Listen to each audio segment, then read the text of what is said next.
एक दिन जब वह सड़क किनारे मिट्टी के बर्तन बेच रही थी, तभी वहां से एक शाही काफिला गुजरा।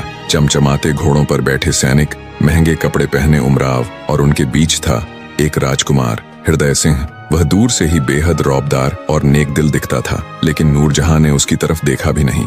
अब उसे किसी की दौलत और शानो शौकत से कोई फर्क नहीं पड़ता था। लेकिन तभी काफिले के पास एक गरीब बच्चा आकर गिर पड़ा। वह बहुत कमजोर था और शायद कई दिनों से भूखा था। सैनिक उसे हटाने लगे, लेकिन नूरजहां से रहा नहीं गया। उसने दौड़कर बच्चे को उठाया और उसे अपनी झोली से एक रोटी निकालकर खिला दी। यह देखकर राजकुमार हृदय सिंह अपनी घोड़ी से उतरा और बोला, क्या तुम्हें इस गरीब की मदद करते देखकर कोई शर्म नहीं आई? नूरजहां ने पहली बार उसकी आंखों में देखा और दृढ़ता से कहा, शर्म तो तब आती थी जब मैं गरीबों का मजाक उड़ाया करती थी। अब तो सुकून मिलता है कि मैं किसी के काम आ रही हूँ। राजकुमार यह सुनकर हैरान रह गया। वह सोच भी नहीं सकता था कि इतनी आम दिखने वाली कोई औरत इतनी गहरी बातें कह सकती है। राजकुमार को नूरजहां की सच्चाई का पता चला।